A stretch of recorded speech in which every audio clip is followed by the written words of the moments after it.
사랑하는 성도 여러분, 일주일간도 잘 지내셨습니까?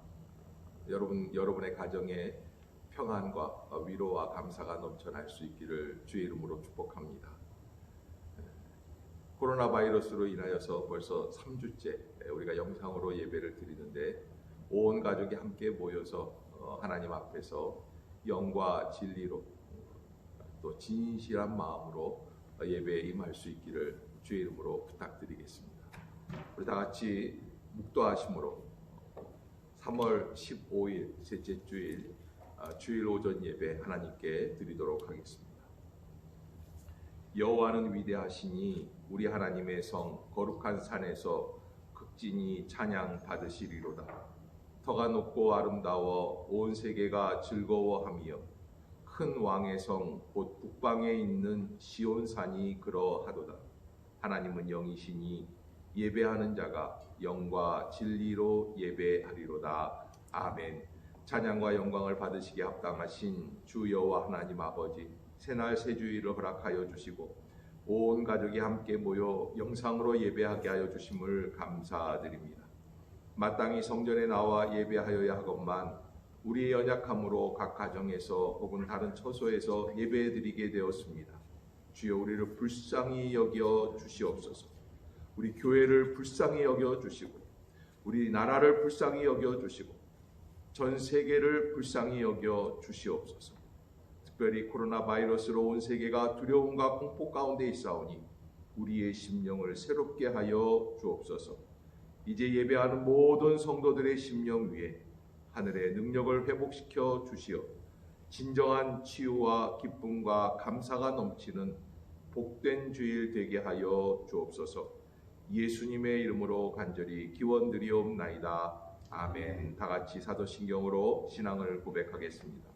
전능하사 천지를 만드신 하나님 아버지를 내가 믿사오며 그 외아들 우리 주 예수 그리스도를 믿사오니 이는 성령으로 잉태하사 동정녀 마리아에게 나시고 본디오 빌라도에게 고난을 받으사 십자가에 못 박혀 죽으시고 장사한 지 사흘 만에 죽은 자 가운데서 다시 살아나시며 하늘에 오르사 전능하신 하나님 우편에 앉아 계시다가 저리로서 산자와 죽은 자를 심판하러 오시리라.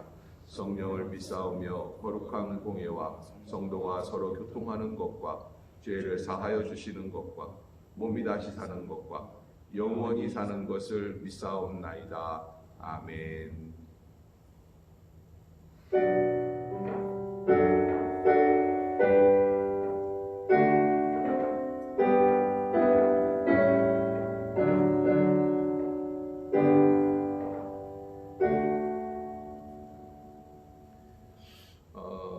사실 찬송을 우리가 이렇게 불러야 되는데 제가 찬송 가사를 좀 읽어드리도록 하겠습니다. 찬송가 310장 하나님의 은혜로 찬송가 310장인데 각 가정에서 한번 이 찬송을 읽어드린 후에 찬송을 같이 하셔도 좋을 것 같습니다. 하나님의 은혜로 이 쓸데없는 자 왜 구속하여 주는지 난 알 수 없도다. 내가 믿고 또 의지함은 내 모든 형편 아시는 주님 늘 보호해 주실 것을 나는 확실히 아네. 왜 내게 굳센 믿음과 또 복음 주셔서 내 마음이 항상 편한지 난 알 수 없도다. 내가 믿고 또 의지함은 내 모든 형편 아시는 주님 늘 보호해 주실 것을 나는 확실히 아네. 4절입니다. 주 언제 강림하실지 혹 밤에 혹 낮에 또 주님 만날 그것도 난 알 수 없도다. 내가 믿고 또 의지함은 내 모든 형편 아시는 주님 늘 보호해 주실 것을 나는 확실히 아네. 아멘. 이제 오늘 이 시간을 위해서 오세강 장로님 나오셔서 기도해 주시겠습니다.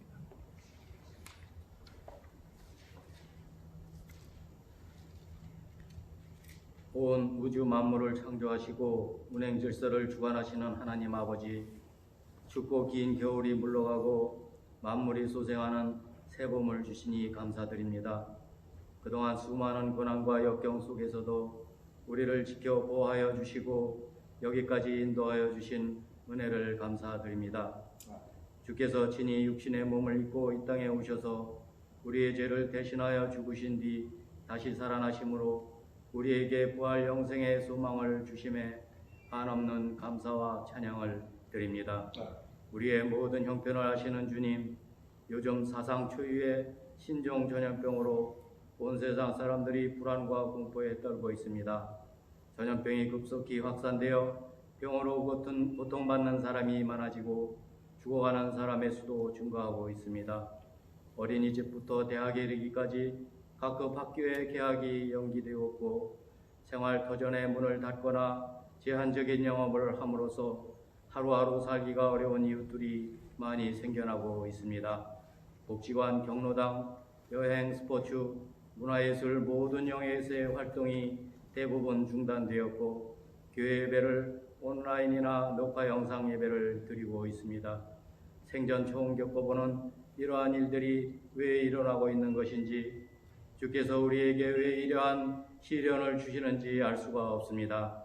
주여 우리를 불쌍히 여겨 주시옵소서. 긍휼히 여겨 주시옵소서. 주님의 한없는 자비를 내려 주시옵소서. 주님의 심오한 뜻을 깨닫게 해주시고 주께서 우리에게 원하시는 바를 알게 하여 주시옵소서. 먼저 우리의 온갖 죄를 자백하고 회개하오니 하해 같은 은혜로 용서하여 주시옵소서. 육신과 안목의 정욕, 이생의 자랑에 대한 탐욕을 버리게 해 주시옵소서. 이웃이 굶어 죽고 고통과 절망 가운데 쓰러져도 내일이 아니라고 거들떠보지 않았던 우리의 이기심을 버리게 하여 주시옵소서. 용서받은 죄인인 우리가 하나님 말씀대로 순종하며 살게 하여 주시고 주께서 주신 복음 전파의 사명을 잘 감당하게 하여 주셔서 이 땅과 이 나라와 열방이 회복되게 하여 주시며 온전한 하나님 나라가 이루어지게 하여 주시옵소서. 지금 이 시간에도 생업을 뒤로하고 환자들을 돌보기 위해 자원하여 섬기는 봉사자들과 불철주야 전염병 확산 방지를 위해 애를 쓰고 있는 모든 분들에게 축복 내려 주시고 이들의 헌신을 통해 많은 사람들이 회복되고 새 힘을 얻게 하여 주시옵소서. 신종 전염병의 고통과 두려움 속에 하루하루를 보내고 있는 주의 백성들을 지켜주시고 나라와 민족을 위해 온 교회가 하나 되게 하여 주시옵소서. 우리 교회 예배와 사역이 속히 정상화되게 하여 주시고 영상으로 드려지는 교회의 모든 예배 가운데 동일한 성령 하나님의 임재와 능력이 나타나게 하여 주시옵소서. 새벽 기도와 전화 신방, 주일 예배 영상 녹화를 위해 늘 수고하시는 담임 목사님과 부교육자들, 직분자들 그리고 모든 성도들이 주 사랑 안에서 한 마음 한 뜻이 되어 이 고난의 시기를 능히 극복해 나가게 하여 주시옵소서. 전 세계로 확산되고 있는 코로나 바이러스를 소멸하여 주시고 이를 통해 모든 열방이 온 천하의 주인이 하나님이심을 알게 하여 주시옵소서. 해외에서 귀한 사역을 감당하시는 선교사들과 가족들을 질병과 위험에서 보호하여 주시고 유학, 군복무, 직장 등으로 서로 떨어져 지내는 가족들의 평안을 지켜 주시옵소서.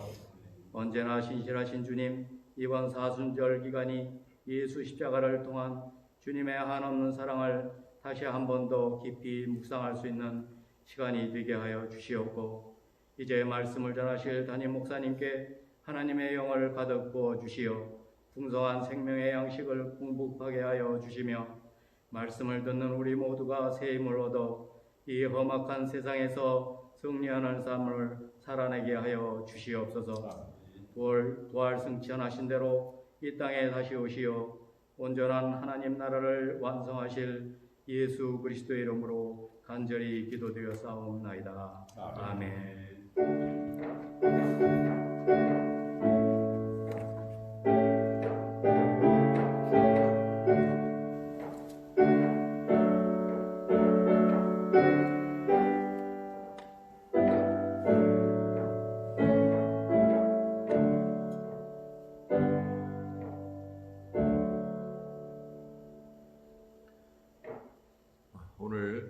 이 복된 주일 이 아침에 우리에게 주시는 하나님의 축복의 말씀 제가 받들어 읽겠습니다.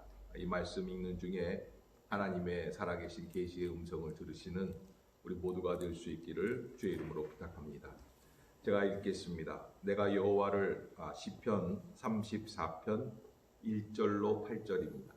시편 34편 1절로 8절. 내가 여호와를 항상 송축하며 내 입술로 항상 주를 찬양하리이다.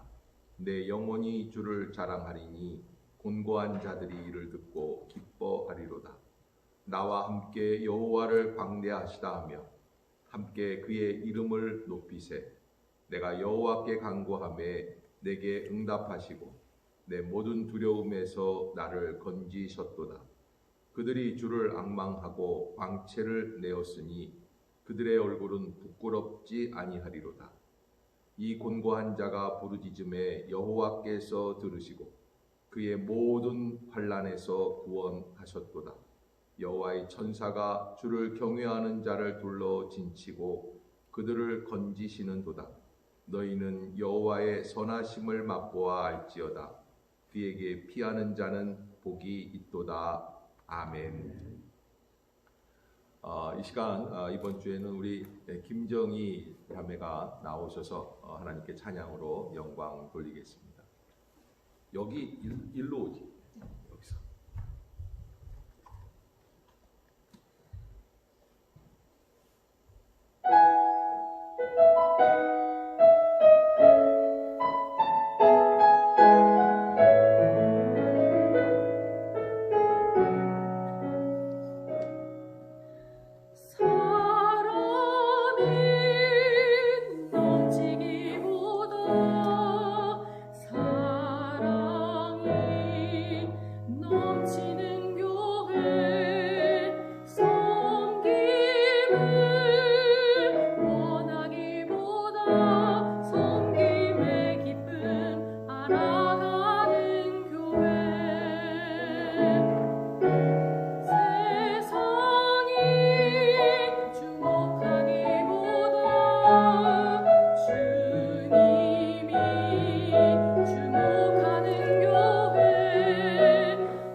서로를 사랑함으로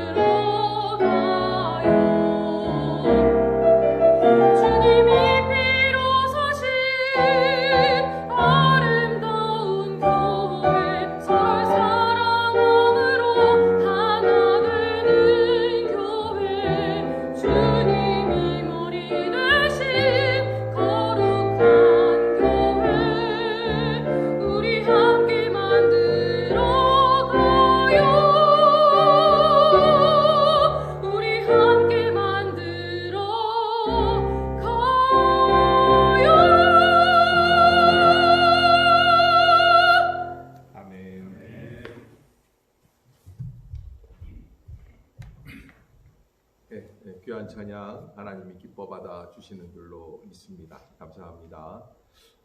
우리 찬양은 또 우리 정희자매가 오늘 수고해 주셨는데 늘 한결같이 또 우리 전진자매가 또 반주 수고하고 계시고 그 뒤에는 우리 이부성가대 지휘하고 계신 임순규 선생님이 오셔서 함께 격려하고 또 이 상황을 돕고 계십니다.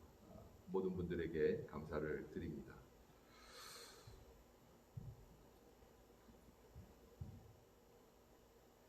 다윗의 인생의 굴곡을 살펴본다면 아마 오늘 시편 34편을 기록하였던 당시의 다윗의 삶은 그의 70년의 인생의 최악이 아니었을까 하는 생각을 해봅니다. 특히 사울 왕의 핍박을 피하여서 아기스 왕에게로 피난하게 된 다윗은 아기스 왕으로부터 환대를 받을 줄 알았던 그의 상상이 다 부서지고 오히려 이거 잘못 들어왔구나 하는 그런 느낌을 받은 그런 다윗의 마음이 얼마나 비통하였을까. 그렇다면 다윗에게 그 순간은 최악의 절망의 상황이었다 이렇게 말할 수 있습니다. 그런데도 신비스럽게 이 시편의 내용은 우울하거나 절망적인 내용이 없습니다. 오히려 확신과 소망이 충만한 시편이다라고 말할 수 있습니다. 저는 이 시편을 읽으면서 믿음의 능력이 어떤 것인지를 발견하게 됩니다. 처한 상황은 절망적인 상황이지만 그런 상황에 눌리지 않고 상황을 초월한 상태를 유지하는 것, 이것이 오늘 시편 34편 기자가 우리에게 주고 있는 믿음의 능력이라 할 수 있습니다. 믿음이 있는 사람들은 힘들고 어려운 상황 속에서도 감사하고 행복하며 하나님의 이름을 높이고 그분의 이름을 증거하는 사람이다 라고 하는 것, 주님 여러분들에게 꼭 잊지 마시기를 주의 이름으로 부탁합니다. 만약 좋은 환경에서는 행복하고 감사하다가 좋지 않은 환경을 만났을 때에는 원망하고 불평한다면 그것은 진정한 믿음이 아니라 할 수 있습니다. 저는 본 시편의 중심 주제는 여호와를 경외하는 것이다 라고 생각을 해봅니다. 다윗은 여호와를 경외함으로 환경을 극복했으며 여호와를 경외함으로 합력하여 선을 이루는 인생을 살게 되었습니다. 여호와를 경외함으로 하나님의 선하심을 맛보고 알라고 하는 그런 권면을 우리에게 줄 수 있는 존재가 되었다. 먼저 저는 1절에 있는 말씀을 함께 나누려고 하는데 내가 여호와를 항상 송축하며 내 입술로 항상 주를 찬양하리이다. 오늘 1절에 이 항상이라는 단어가 2번 반복되어서 들어가고 있어요. 내가 여호와를 항상 송축하며 내 입술로 항상 주를 찬양하리이다. 항상 송축한다. 이 송축한다라는 단어는 기쁜 일을 기리고 축하하는 모습이 송축이라고 하는 단어의 의미입니다. 그러니까 송축하기 위해서는 기쁜 일이 필수인데 근데 어떻게 항상 기쁠 수가 있을까? 바울 사도는 빌립보서 4장 4절에서 우리에게 그런 권면을 하고 있죠. 주 안에서 항상 기뻐하라. 내가 다시 말하노니 기뻐하라. 그런데 4장 6절 빌립보서 4장 6절에서는 아무것도 염려하지 말고 다만 모든 일에 기도와 간구로 너희 구할 것을 감사함으로 하나님께 아뢰라. 그리하면 모든 지각에 뛰어난 하나님의 평강이 그리스도 예수 안에서 너희 마음과 생각을 지키시리라. 이 말씀을 기반으로 생각해 볼 때 한결같은 믿음이란 염려하지 않는 것이고 염려하는 대신에 기도와 간구로 하나님께 감사를 아뢰는 것이다. 그럴 때 하나님의 평강, 그러니까 사람의 평강이 아닌 하나님의 평강이 우리의 마음과 생각을 지켜주시게 되는 줄로 믿습니다. 그렇다면 어떻게 하나님을 경외하며 신앙생활하라는 고백이 될 수 있을까? 다윗은 오늘 1절에서 항상이란 단어를 우리에게 말해주고 있습니다. 앞에서도 말씀드린 것처럼 항상이라는 단어는 잠시 잠깐이 아닌 영원한 것을 의미하죠. 우리가 이 땅에서 살아있는 한 계속될 수 있는 것.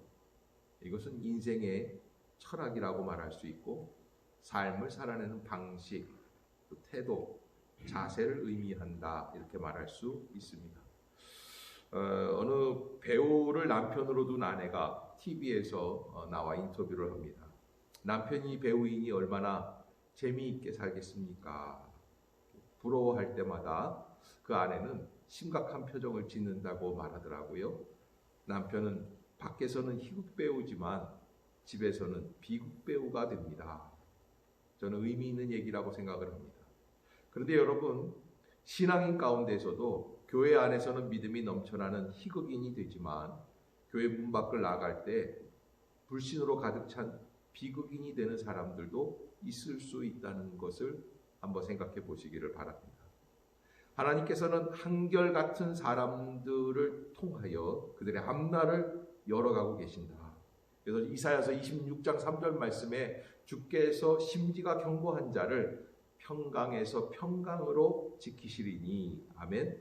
이는 그가 주를 의뢰함이니이다 라고 말씀하고 있습니다. 심지가 견고한 자, 항상 기뻐할 수 있는 자. 오늘 시편 기자는 내가 여호와를 항상 송축합니다. 여러분, 왜 한결같아야 진짜 보석이 될 수 있을까? 어떤 보석 전문가가 다이아몬드가 진짜인지 가짜인지 알아보려면 물을 담은 투명한 유리컵에 넣어보면 알 수 있다고 합니다. 이거 저는 보석 전문가가 아니기 때문에 들은 이야기라 제가 정확하게는 모르겠는데 진짜는 물 속에서도 한결같이 빛을 발하는데 가짜는 빛이 안 난다고 하더라고요. 아무튼 한결같아야 보석이 됩니다. 물 속에 있든지 물 밖에 있든지. 한결같지 않으면 진짜가 아니라는 거예요. 진리도 마찬가지입니다. 아침에는 옳았는데 저녁에 틀린다면 그것은 진리가 아닙니다. 진리란 한결같음에서 시작되는 것이죠.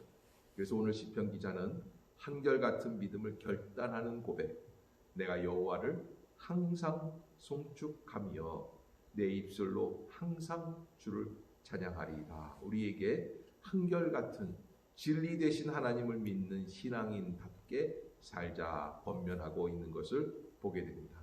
철학자 케르케고르는 인간을 유한성을 지닌 존재라 이렇게 표현을 합니다. 인간이란 유한한 존재다라는 겁니다. 인간은 조물주가 아닙니다. 피조물입니다. 그러기에 인간의 능력에는 한계가 있습니다. 인간 스스로 해결할 수 없는 부분이 많이 있습니다.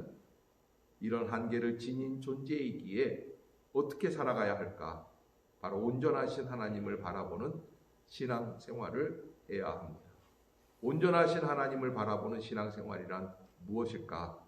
바로 그 하나님께 간구하는 것이다. 부르짖어 기도하면 하나님께서는 우리를 절망 가운데, 두려움 가운데, 환난에서 건지시고 구원해 주신다고 하는 약속입니다.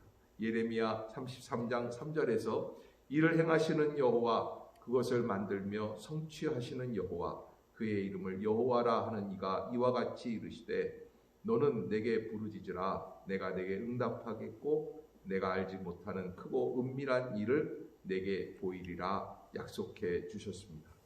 온전하신 하나님께서 우리에게 주신 말씀을 기억하고 간구한다면 바로 한결같은 신앙생활의 진정한 의미를 깨닫게 되는 여러분들이 될 수 있기를 주의 이름으로 축원합니다. 두 번째, 내가 여호와께 간구하매 내게 응답하시고 내 모든 두려움에서 나를 건지셨도다. 간구함에 응답하시고, 여러분 이 본문을 들을 때마다 우리는 우리와 깊은 마치 연인 같은 관계 속에 계시는 주님, 이 다윗이 그랬을 것 같아요. 내가 여호와께 간구함에 내게 응답하시고, 여러분 나이가 점점 들어가면서 친구들도 그렇고 가족들도 그렇습니다. 뭐 말할 때 쉽게 대답하는 사람들이 점점 줄어든다 생각이 들어요. 내 얘기를 경청하는 사람들도 줄어드는 것 같습니다. 또 어쩌면 저도 그런 사람일 수 있습니다. 그러나 하나님은 그렇지 않습니다. 내가 여호와께 간구함에 내게 응답하시고 내 모든 두려움에서 나를 건지셨도다. 하나님이 우리와 함께 하신다는 것입니다. 그리고 마침내 건지셨다라고 하는 고백을 우리에게 해주고 있습니다. 그러니 여러분, 시편 기자는 하나님과 깊은 관계뿐만 아니라 시작이 있으면 결과를 보고 열매를 맺는 신앙이다. 한번 따라해 주시기를 바랍니다. 시작이 있었으면 열매를 땁시다. 결과를 봅시다. 그러한 신앙인이 될 수 있기를 주의 이름으로 축복합니다. 문맥상 무엇인가 물리적 응답이 이루어지기 전에 어떤 역사가 일어났길래 응답이라고 했을까라는 거예요. 내가 여호와께 간구함에 내게 응답하셨다. 도대체 어떻게 응답을 하셨을까? 그런데 시편 기자는 이런 걸 이야기해요. 내 모든 두려움에서 나를 건지셨도다. 내 모든 두려움에서 나를 건지셨도다. 이 시편 기자도 그것을 강조하려고 합니다. 두려움,